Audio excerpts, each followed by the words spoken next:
Bonjour Philippe Blodeau. Bonjour. Merci beaucoup d'avoir accepté notre invitation pour nous expliquer un petit peu cette affaire de Léon. Parce qu'évidemment, quand on a appris que Léon XIV avait choisi de s'appeler Léon, forcément, on pense à ceux qui étaient avant lui, puisque tout cela n'est pas anodin. Alors, on peut imaginer que dans cette grande chaîne, Léon XIII lui-même s'est appelé Léon XIII parce qu'il y avait Léon XII, et Léon XII s'est appelé Léon XII parce qu'il y avait un Léon XI. Donc normalement, toute cette chaîne se tient.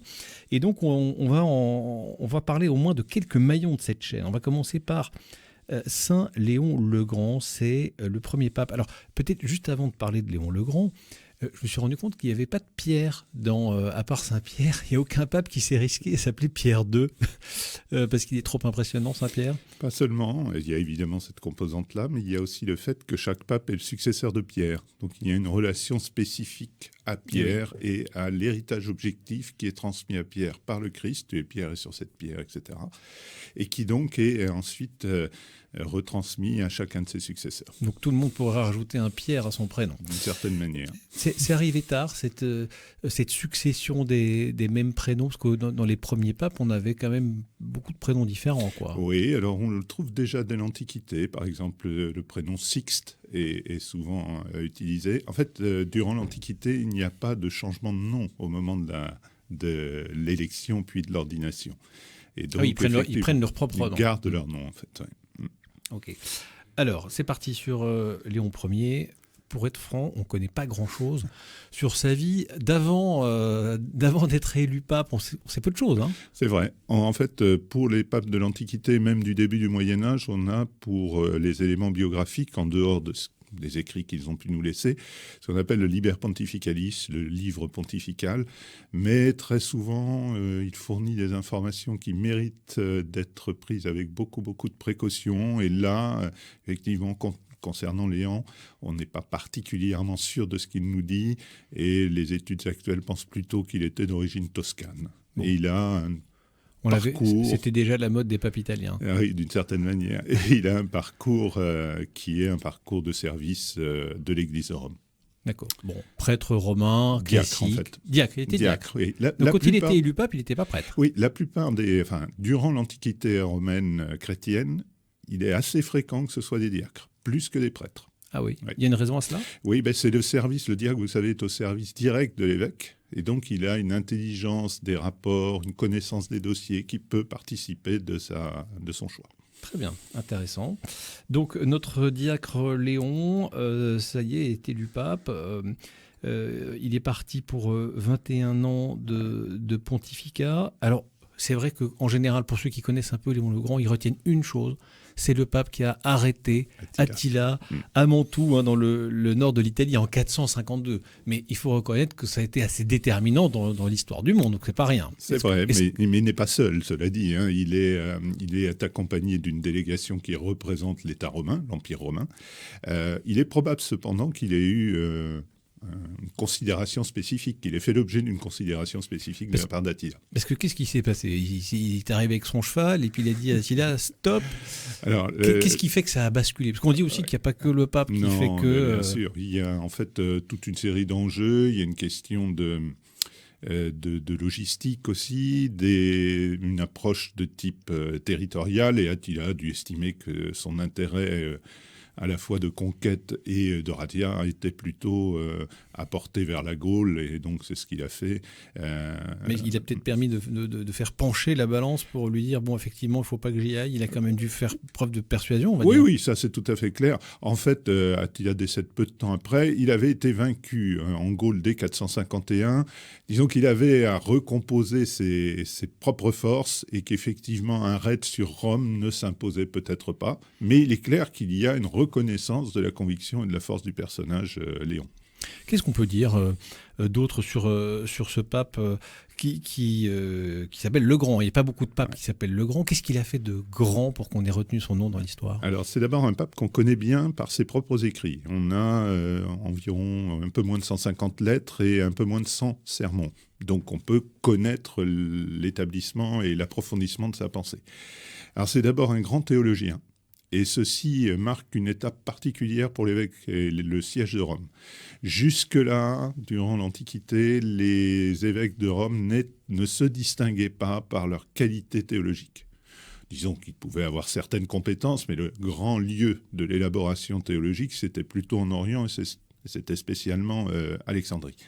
Avec Léon, on voit une autonomisation de la pensée théologique romaine s'opérer, avec une confiance portée sur la langue latine. Et donc, en particulier, Léon nous laisse un texte dogmatique extrêmement important qui s'appelle le Tome à Flavien, qu'il a rédigé en juin 449, et qui établit en fait une confession de foi qui précède celle de Chalcédoine, du concile de Chalcédoine de 451, qui est encore celle que nous tenons, et qui est assez précisément énoncée grâce au vocable latin. Donc, il parle de deux natures en une personne.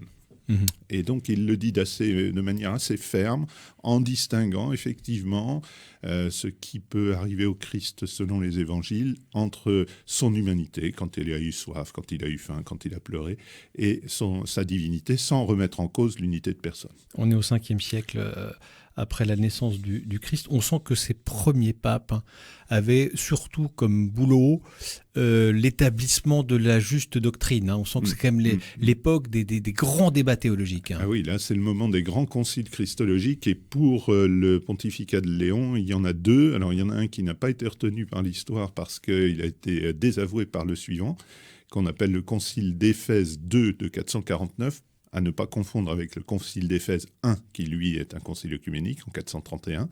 Ce concile d'Éphèse, il a été nommé brigandage, et c'est d'ailleurs Léon qui est à l'origine de cette appellation, latrocinium en latin, et brigandage parce que précisément les légats de Léon, ses envoyés, n'ont pas pu s'exprimer comme il l'entendait, et la lettre dont je parlais, le Tome à Flavien, n'a pas pu être lue, donc Léon a estimé qu'il y avait eu là un coup de force mené par l'archevêque d'Alexandrie, Dioscore. D'accord, donc il n'est pas très content de... C'est le moins qu'on puisse dire. On sent que ça bataille.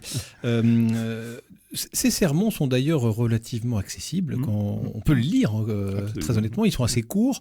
Ouais. Ça peut être une bonne lecture d'été, ça. C'est vrai, et ils figurent dans la collection des sources chrétiennes, dont je ne peux dire que tout le bien que je pense, parce que c'est une grande initiative française qui a été lancée dans les années 40, comme un acte de résistance d'ailleurs, et qui fournit plus de 650 volumes, dont un certain nombre de volumes consacrés au sermon de Léon, avec le texte latin et la traduction. Voilà, donc ça c'est pour Léon Ier. Je sais que vous avez encore des tonnes de choses à raconter sur lui, mais on a choisi de parler de 4 Léons. Cher Philippe Blodeau, je rappelle que vous êtes professeur des universités en histoire romaine à l'université d'Angers. On va passer à un autre Léon, pour essayer de comprendre pourquoi Léon XIV a choisi ce prénom. On va parler de Léon III, qui est saint également. Alors lui, son grand fait d'armes, si je puis dire, c'est d'avoir couronné Charlemagne, une date que nous connaissons bien parce qu'elle est facile à retenir, c'était en Noël 800. Il faut quand même parler de ce pape et Charlemagne parce que c'est une amitié, je ne sais pas si on peut parler d'amitié, en tout cas un lien très fort qui va être très déterminant pour l'histoire de l'Occident. C'est le moins qu'on puisse dire là à nouveau. Donc c'est un personnage qui vient probablement du sud de l'Italie, qui a lui aussi été au service de la curie, si l'on peut dire, avant d'être élu puis consacré pape, et rencontre des difficultés. Il est ordonné en 795 et il rencontre des difficultés. Il fait l'objet d'une émeute à Rome qui manque d'ailleurs de lui arracher les yeux et se réfugie auprès de Charlemagne, à Paderborn. Et c'est là que se constitue ce lien particulier. Alors en fait... Est-ce que c'est à ce moment-là qu'il est incarcéré ou pas pendant cette émeute ou pas? Parce qu'il y a une aventure rocambolesque dont il faudra que vous nous racontiez les détails. C'est pas à ce moment-là. En fait, alors je ferme la parenthèse. Continue sur Charlemagne et Léon III. Fait, Léon III va devoir ici affronter ses opposants qui viennent en délégation. Et c'est l'un des conseillers de Charlemagne, une figure importante qui s'appelle Alcuin, qui va brandir un argument qui est un argument décisif dans l'histoire de la papauté, qui consiste à dire que sur cette terre, il n'y a aucune puissance qui puisse juger un pape. Or, cet argument-là, il a été avancé à partir de la fin du 5e siècle. Donc le premier siège, le siège de Rome, ne peut être jugé par aucun autre siège. Et donc on en étend la signification. Et ainsi Léon noue une relation particulière avec Charlemagne. Alors j'en viens. On comprend mieux pourquoi maintenant. Voilà. Et il vient, quand Charlemagne vient à Rome en l'an 800, Léon en profite pour le couronner. Mais il n'est pas certain On pense quand même que Charlemagne avait été prévenu. Il y a un chroniqueur carolingien, Éginard, qui explique que ce fut une surprise pour Charlemagne, et même une surprise plutôt désagréable. En fait, il semble qu'il priait sur les reliques sur la tombe de Saint-Pierre, et qu'au moment où il s'est relevé, le pape l'a couronné. Bon, c'est vrai, ça je doute qu'il n'ait pas été informé précédemment, mais... Il devait être quand même assez content, parce que c'est un peu la restauration de l'Empire, cette affaire. C'est tout le problème. Ça crée des difficultés géopolitiques considérables, parce qu'il y a un empire romain.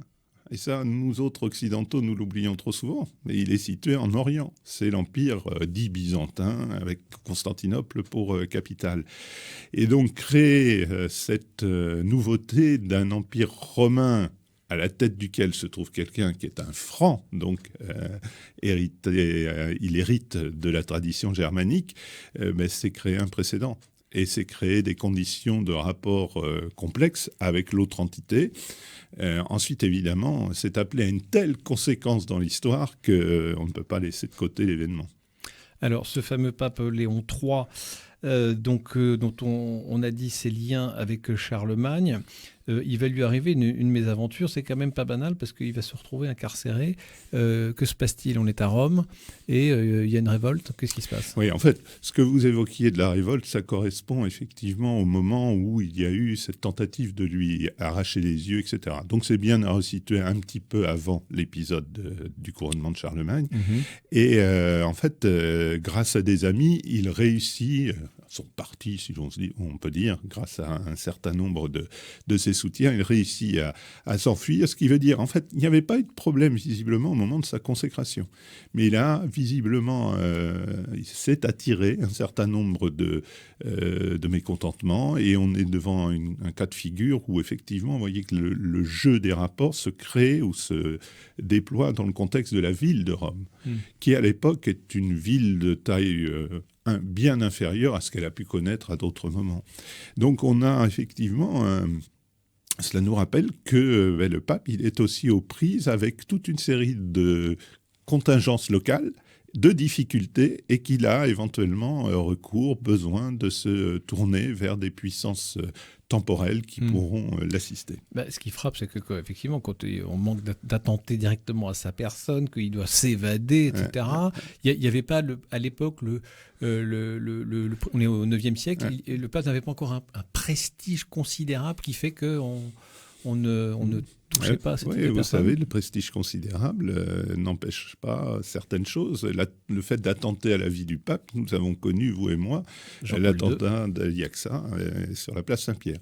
Alors je voulais dire simplement que Léon III a aussi su s'opposer à Charlemagne à d'autres moments, et en particulier, il n'a pas admis, Charlemagne et ses successeurs, il n'a pas admis, puisqu'il survient tout petit peu à Charlemagne, il n'a pas admis l'introduction du filioque dans le credo. Donc cette mention, il procède du Père et du Fils, filioque en latin, qui est un ajout qui a été opéré d'abord en Espagne, puis qui a été admis par les églises franques et qui pose un certain nombre de problèmes d'ordre théologique qui méritent débat. Et donc le pape est le tenant d'une certaine tradition qui est commune à l'Orient et à l'Occident face à un ajout qui avait été porté pour honorer le Fils dans le contexte espagnol du 7e siècle. Et donc il l'intègre dans le corpus ? Non, il ne l'intègre pas. Il résiste à cette volonté que les francs ont de transformer le credo. Bon. On l'intégrera plus tard. Il y a des arguments théologiques pour cela, mais le problème, c'est que l'énoncé premier de ce credo de Nicée-Constantinople ne fait pas figurer le filioque. Donc il a peut-être voulu sauvegarder l'unité de l'Église. Et on sait d'ailleurs avec notre pape Léon XIV que c'est une prérogative du pape, en tout cas c'est une de ses missions, c'est de conserver l'unité de l'Église. Allez, on va marquer une petite pause, on va continuer de parler des papes Léon dans un instant. La foi en débat, Raphaël Delacroix sur RCF. Et toujours en compagnie de Philippe Blodeau, professeur des universités en histoire romaine à l'université d'Angers. On évoque ces grandes figures des papes Léon à travers l'histoire. Ça nous permet peut-être d'avoir quelques bribes qui ont pu illuminer notre pape Léon XIV dans le choix de son prénom.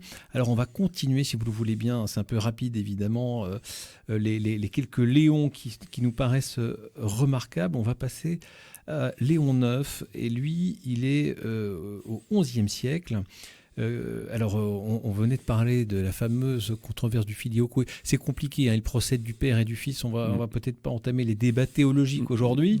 Néanmoins, c'est encore une histoire théologique qui a provoqué le grand schisme de l'Église en 1054 entre l'Église d'Occident et l'Église d'Orient, qui fait qu'aujourd'hui, avec nos frères orthodoxes, on n'est plus tout à fait dans la même boutique, malheureusement.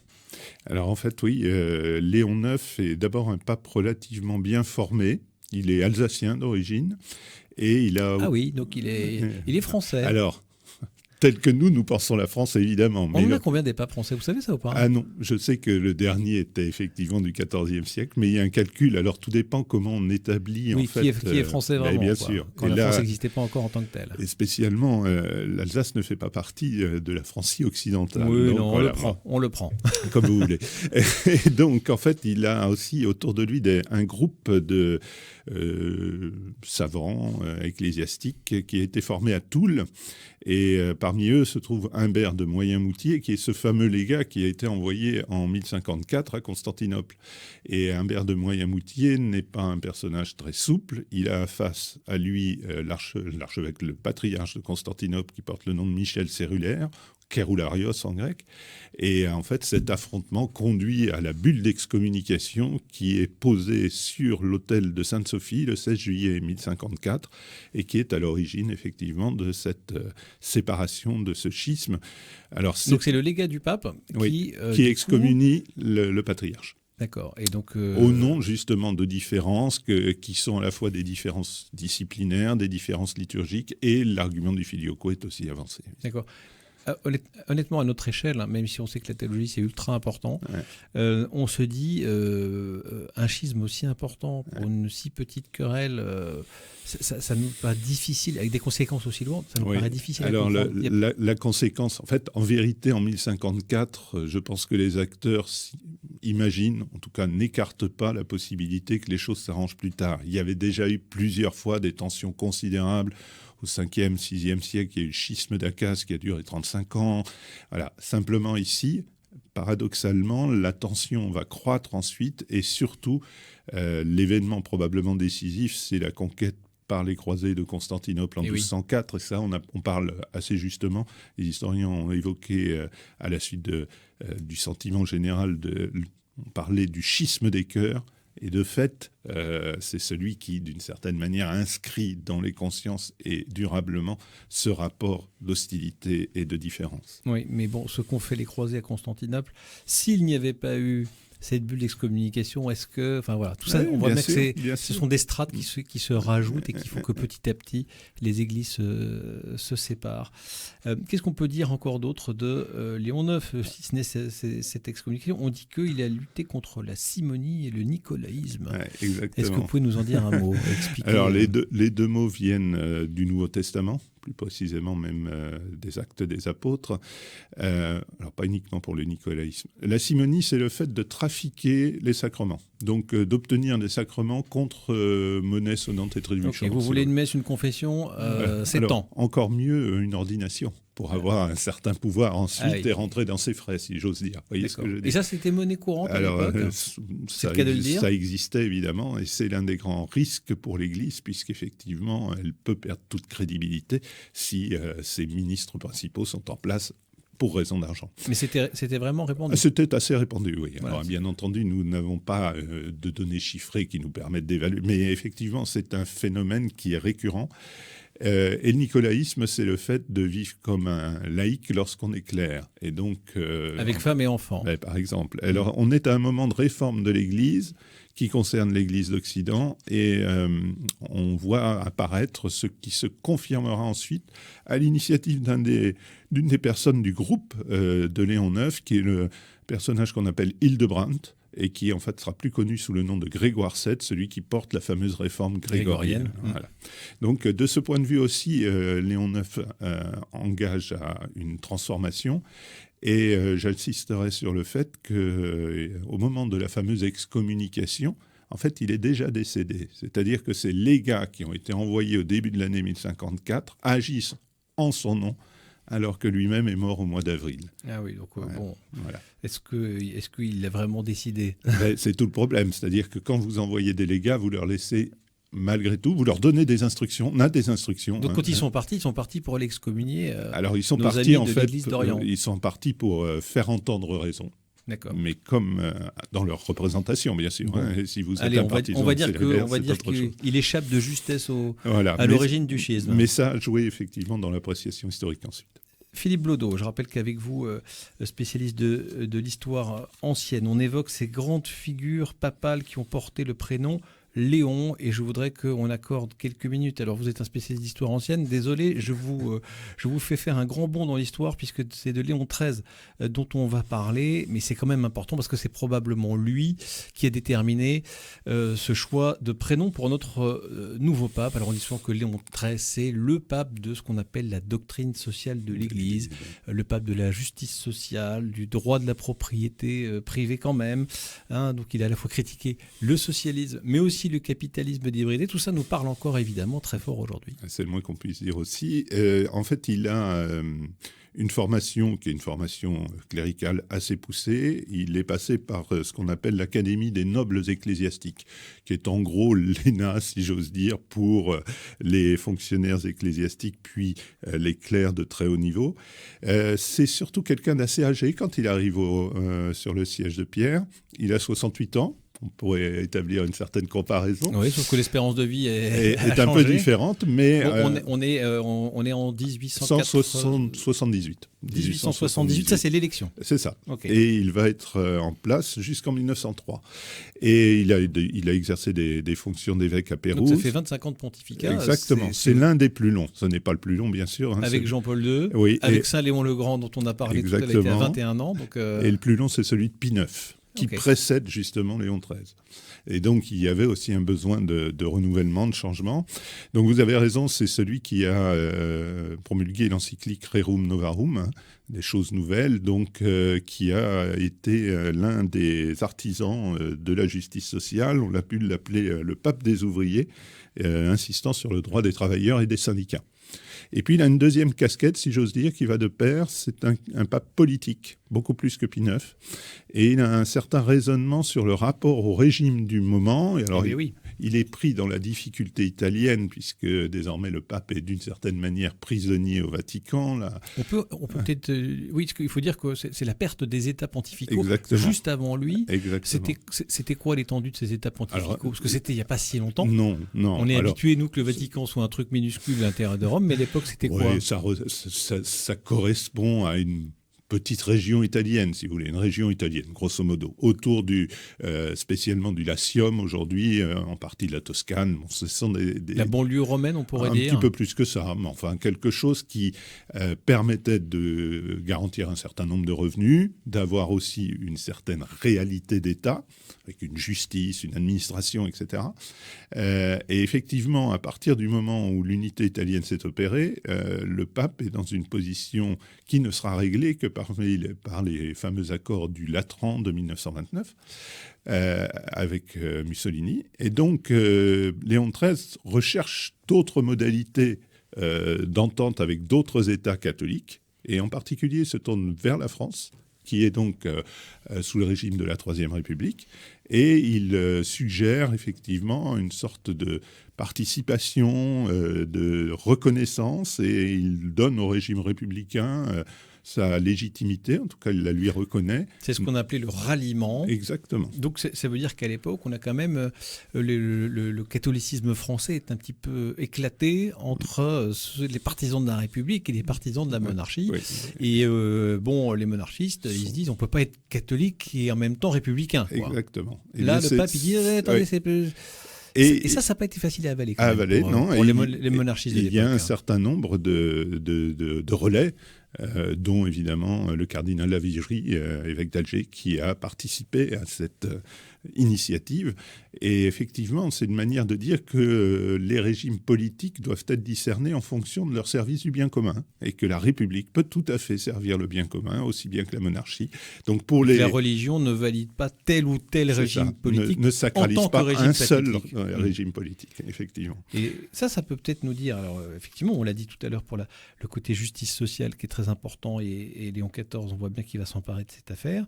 Cette affaire politique, qu'est-ce qu'elle nous dit peut-être du message que Léon XIV veut nous faire passer par le choix de son prénom ? Eh bien, il y a une chose que j'ai relevée en réfléchissant à notre émission, c'est qu'en fait, le pape Léon XIII a pris position contre ce qu'on appelle l'américanisme. Donc, à partir en 1899, et en fait, l'américanisme, c'était la tendance qui consistait à vouloir adapter le catholicisme aux idées et pratiques contemporaines, et on ne peut pas ne pas faire le rapprochement avec le rapport à J.D. Vance, et donc à cette tentation d'utiliser le catholicisme dans une perspective d'action politique et d'action politique très restrictive. Vous savez que Léon XIV a pris position, quand il n'était que cardinal, contre cette idée de ranking, de ranger les catholiques en fonction de leur appartenance à la citoyenneté américaine. Et le pape a mis en cause très fortement et très justement cette logique-là. C'est de toute façon une tentation dans toutes les époques, Oui. de se dire, tiens, cette collusion entre le temporel et le spirituel, et pourtant l'Église catholique, elle arrive toujours à dire, attention les amis, je ne suis pas en train de vous dire si ceci c'est bien ou c'est mal, mais en tout cas, c'est pas le job de l'Église, quoi. D'une part, on est d'accord. Absolument. Et d'autre part, il y a un certain nombre de politiques qui sont éblouis par l'institution ecclésiale. Or, si j'ose dire, l'institution ecclésiale ne roule pas pour elle-même. Elle est au service de l'Évangile. Et donc, le pape a rappelé ici, spécialement sur la question des migrants, combien l'accueil des migrants était important au regard des vertus et des valeurs évangéliques. Un mot sur le pape philosophe. Je ne sais pas si on peut dire que Léon XIII est un philosophe, mais en tout cas, il a attaché une importance particulière à la philosophie thomiste. Oui, il est peut-être un peu remis au goût du jour les apports considérables de saint Thomas d'Aquin dans la philosophie. Oui. Alors, en plus, ça s'inscrit dans un projet de valorisation à la fois de la démarche scientifique. On sait que, par ailleurs, il a promu les sciences astronomiques, la biologie, etc. Saint Thomas d'Aquin, c'est celui qui, au XIIIe siècle, il meurt en 1274, articule les enseignements philosophiques, incorpore toute une série d'éléments proposés par le courant aristotélicien et parvient à une synthèse qui donne à la théologie une dimension scientifique selon les catégories de l'époque. Donc évidemment, ce qui est intéressant, c'est la manière dont saint Thomas dialogue avec les connaissances de son temps, et en promouvant saint Thomas d'Aquin, c'est évidemment aussi ce que vise Léon XIII. Et bien voilà ce qu'on pouvait dire sur ces 4 papes Léon qui ont marqué l'histoire de l'Église et qui vont peut-être nous donner quelques pistes sur les raisons pour lesquelles Léon XIV a choisi ce très beau prénom. Vive notre pape Léon XIV. Merci beaucoup Philippe Blaudot de nous avoir accompagnés pendant cette émission.